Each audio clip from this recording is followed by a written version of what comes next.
I'm Devin Dunnigan, and here with me is Mr. Stephen Mott. How you doing, brother? A great brother Jake Z drummer. All righty, so I guess if you're ready, Steve, we'll get into the actual album review. You ready to go, Steve? Yes, I'm ready, brother Jake. It was recorded at 5150 Studios, Studio City, California. The producers on this record are the Van Halen band and Don Landy, but technically there is no producer. It's only a recording credit for Don Landy. And the only thing that happened with that was Sammy Hagar said that they self-produced the record, but they weren't producers, so there was really no producer for the album. They just kind of took the bull by the horns and went with it. So you've got that. This is the band's eighth album, their second album with Hagar, and there were four singles: Black and Blue, When It's Love, Finish What You Started, Feels So Good. And the album cover is a tribute to With the Beatles. So it's pretty interesting there. The album title comes from a delivery truck serial number that Sammy Hagar saw and found it funny.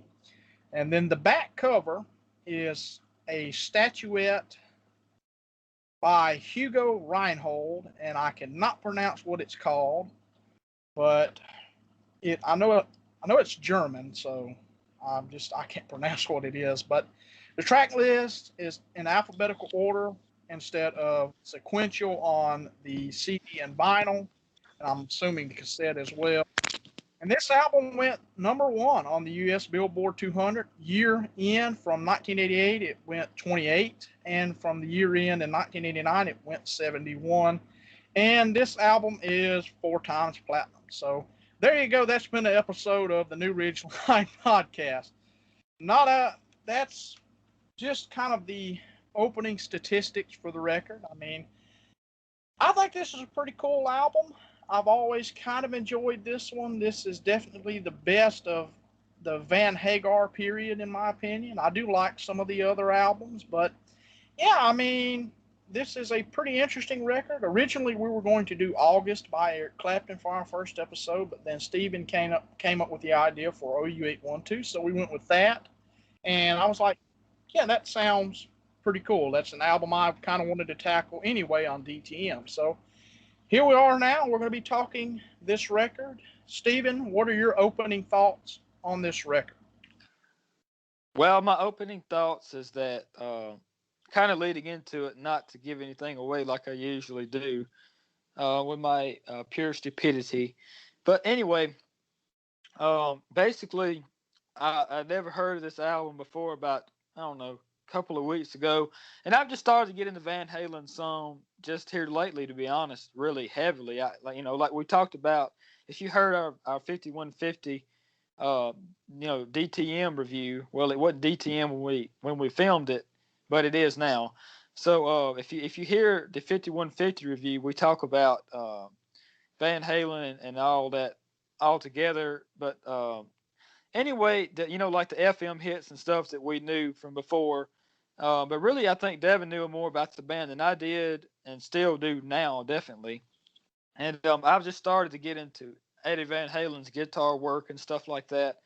And but anyway, that's my leading up to it. I didn't know anything previously about this band or about the album, you know, say any less. Uh, but anyway, that's about it. And I'm looking forward to it. And let's get into it. Alrighty, so my opening thoughts on this record, real quick. I've kind of went over some of them, but this was I think 5150 was the first Sammy Hagar era Van Halen album that I had heard. Then I listened to this one. I've always kind of had a soft spot for this record. I've always actually kind of dug it because back last year I was really down on this era of the band, and I've more recently got into this version of the band and kind of found a little bit of stuff I like in this era of the band. And now, I mean, there's several of the albums here that I'm a really big fan of. But I mean, this record is kind of the outlier of the discography.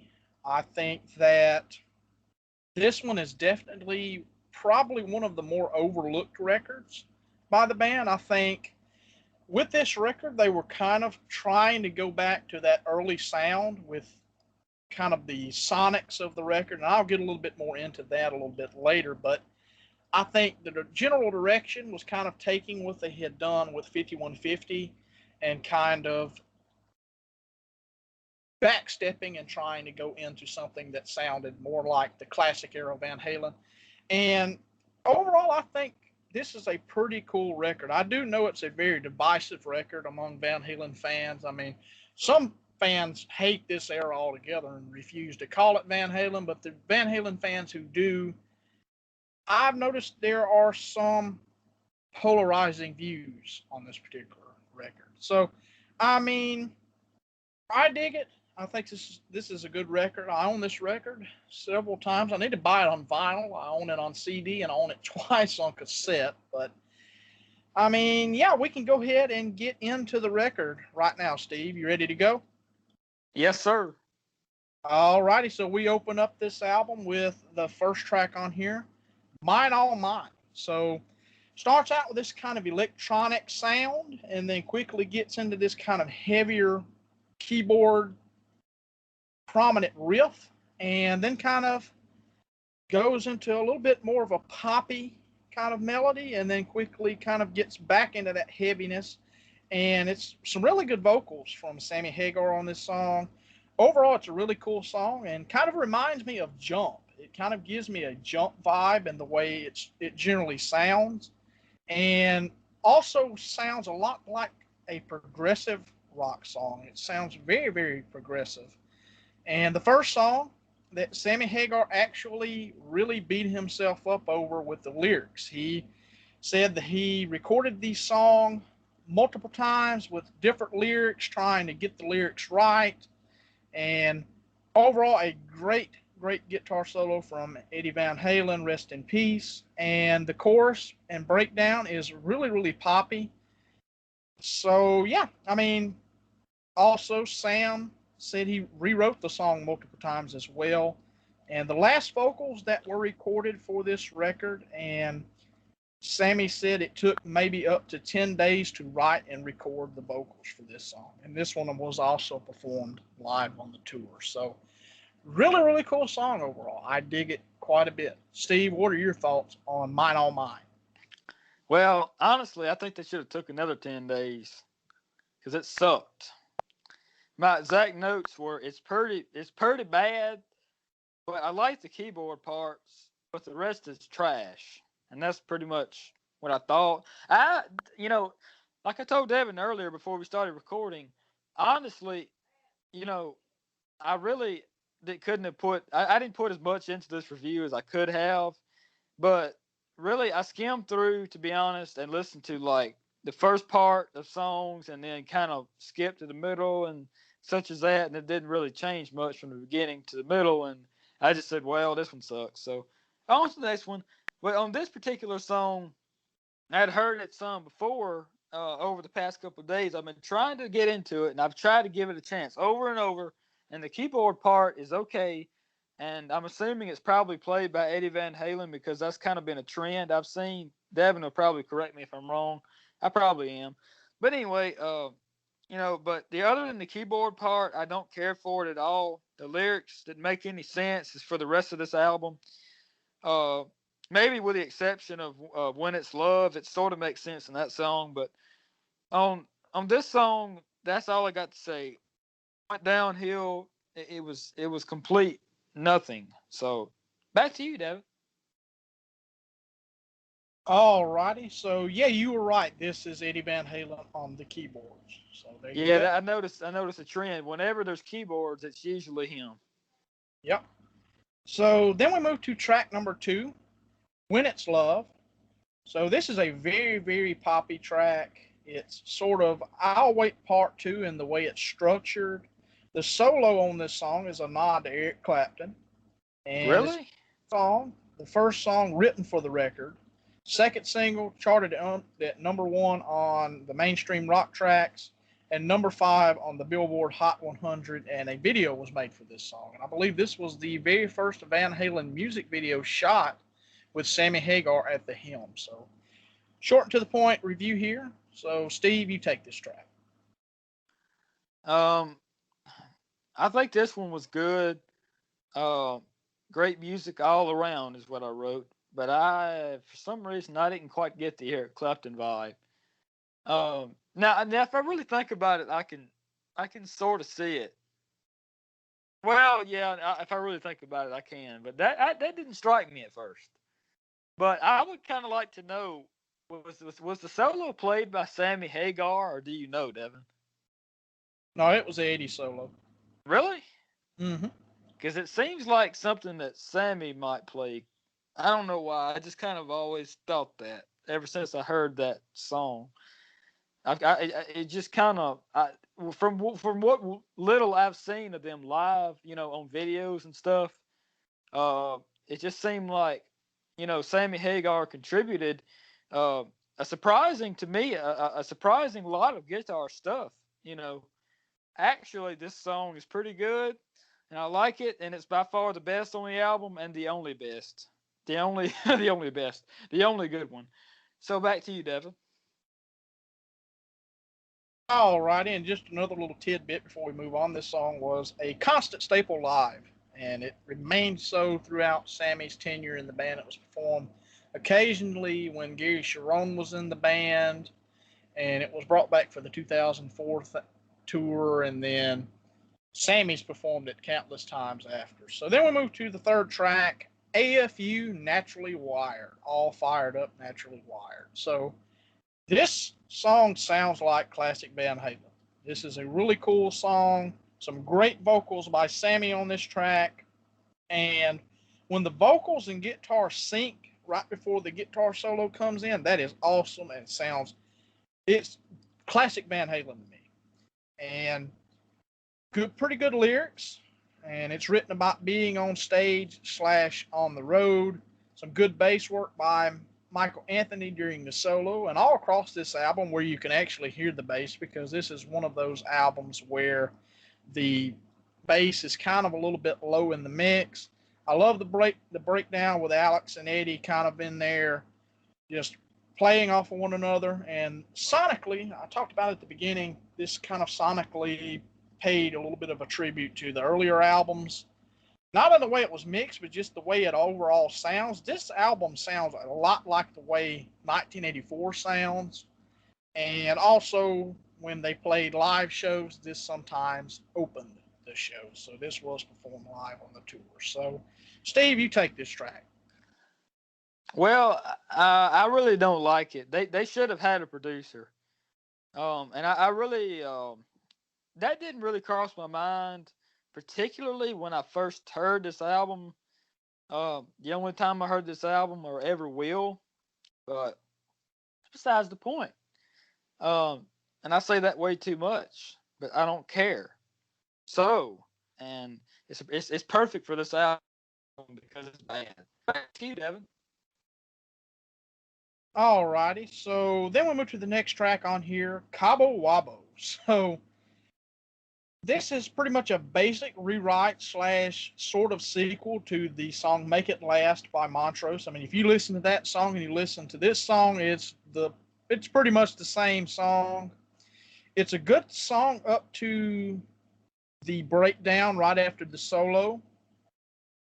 And after that, it just kind of tapers off. I could have done without the breakdown and just once it comes off the solo, go back into the chorus or something. I could have done without that third verse. It's very, as we like to say, hokey.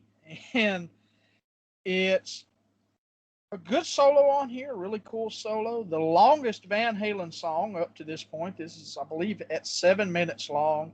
It's a very Zeppelin type track. And the breakdown with the vocals by Sammy is horrific. When they go into the middle breakdown, I can't stand that. It makes me cringe every time I hear it.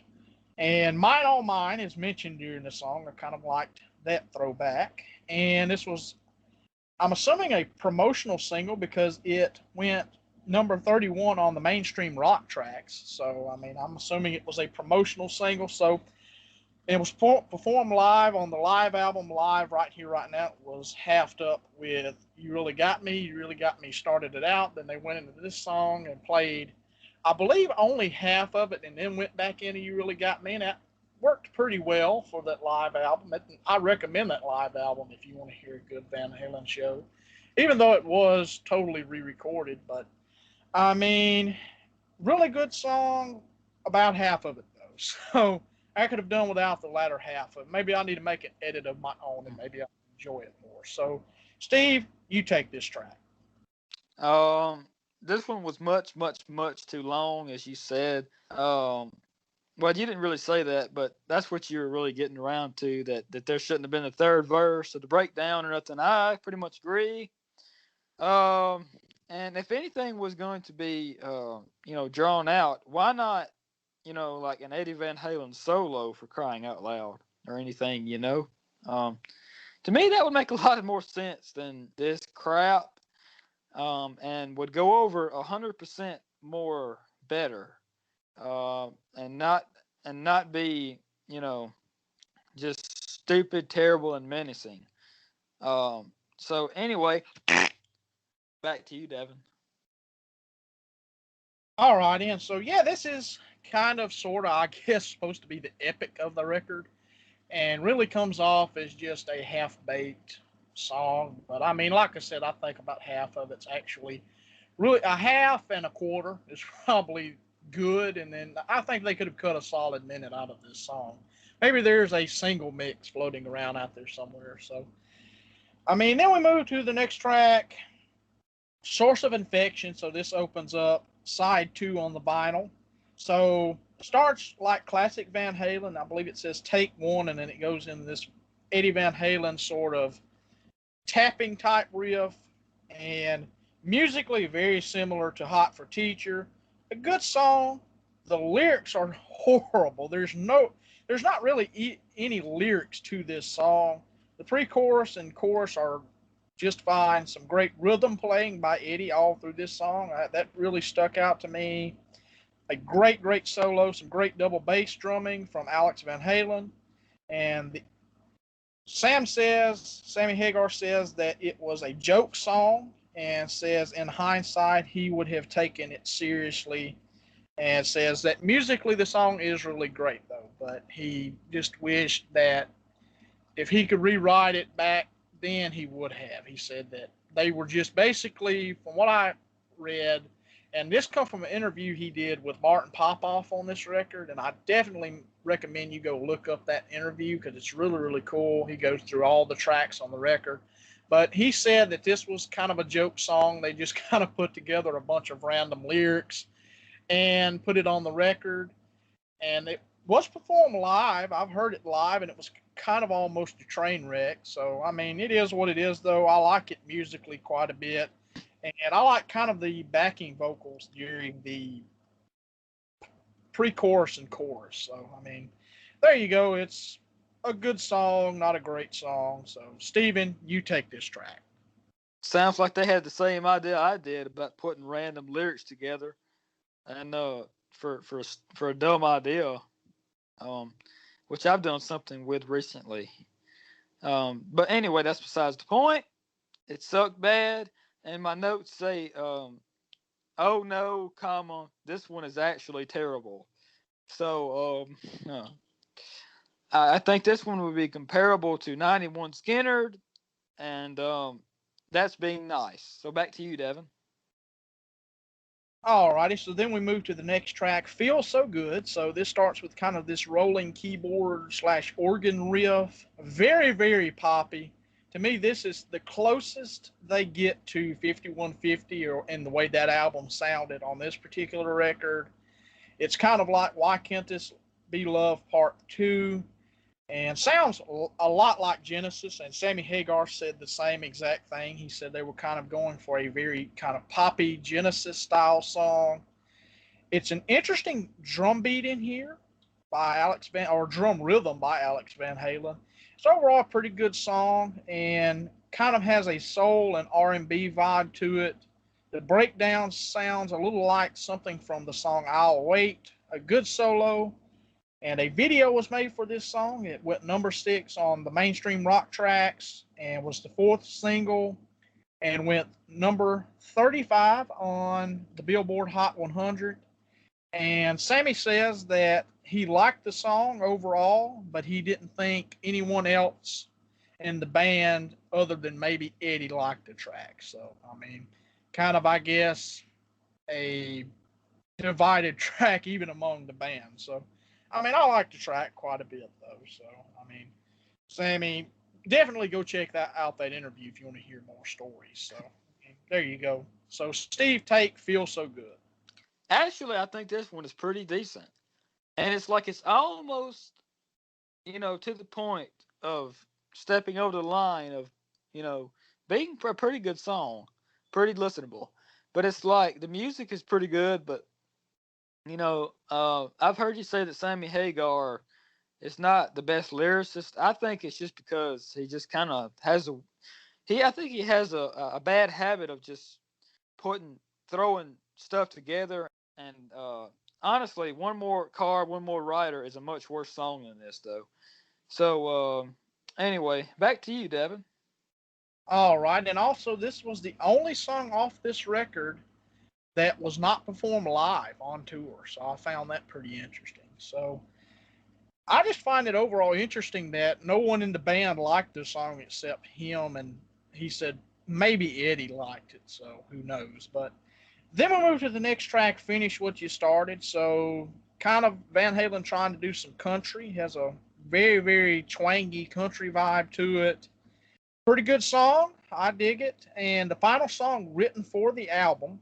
This was written at the very last minute. Even Sammy said that they could have put the album out without this song on it. They had an album recorded already and eventually just threw this one on here after he and Eddie wrote the song at like 2 a.m. in the morning or something. So, yeah, I mean, a video was made for the song, and I could actually see David Lee Roth singing lyrics with this song. So, I mean, it kind of has a classic style Van Halen feel in parts of it.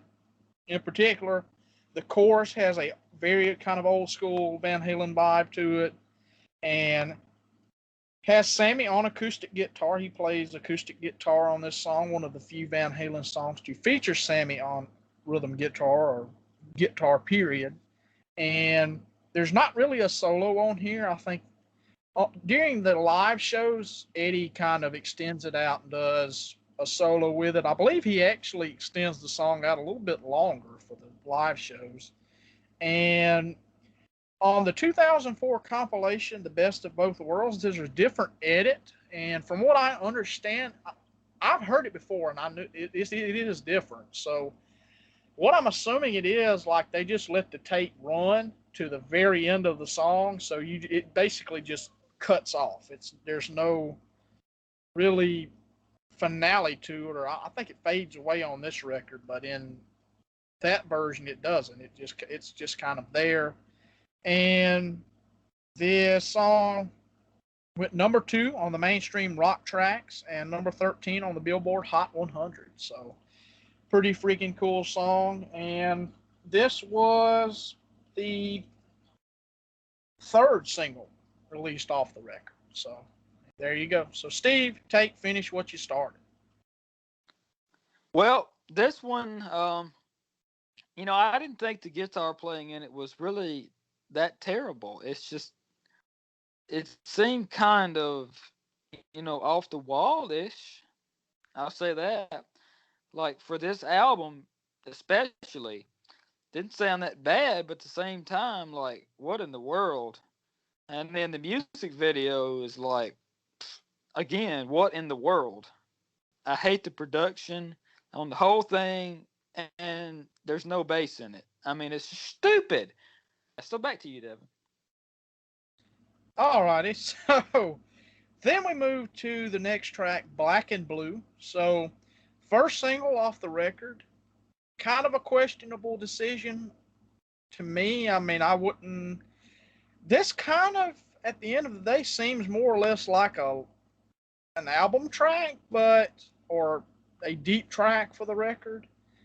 And I mean, it was released as the first single though, and I mean at the time there was kind of a trend of they released kind of a hard rocking song and then released a kind of more ballady song as a second single. So that's what kind of happened with this record. I mean, this came out at the boom of glam metal and stuff like that. So, I mean, overall, this is the most classic sounding Van Halen song on this record. A very great song.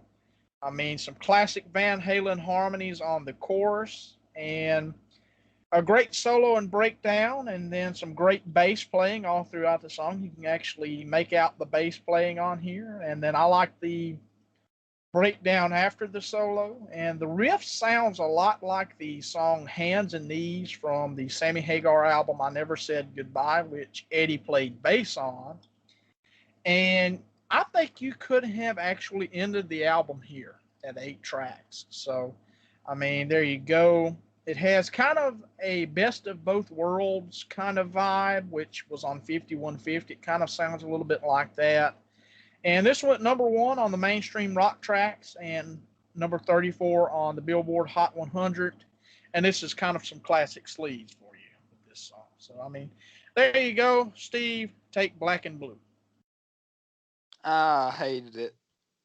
This is one in particular where I was kind of flipping through it and all, and I was just like, golly, this sucks. I mean, you flip to any part of the song and it seems like the same thing over and over again, and it's like one repetitive runaway train that just sounds really bad, and the bass is not even loud. So back to you, Devin. Alrighty, so then we move to track number 9 on this record, Sucker in a Three Piece. So this closes the vinyl and cassette version. So this is technically the album closer for the general release of the record. So, I mean, the opening reminds me a bit of Everybody Wants Some from Women and Children First. Sounds like a bonus song. I mean, it just has that vibe, like it's not really meant to be part of the record itself, but I mean, it is, of course. Performed live, and the lyrics on this song are pretty horrible.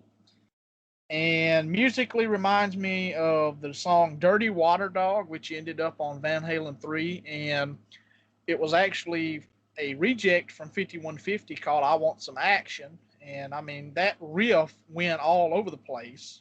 I mean, I think Steve Lukather recorded it as a song called Cuts Like a Knife or something like that on one of his solo albums.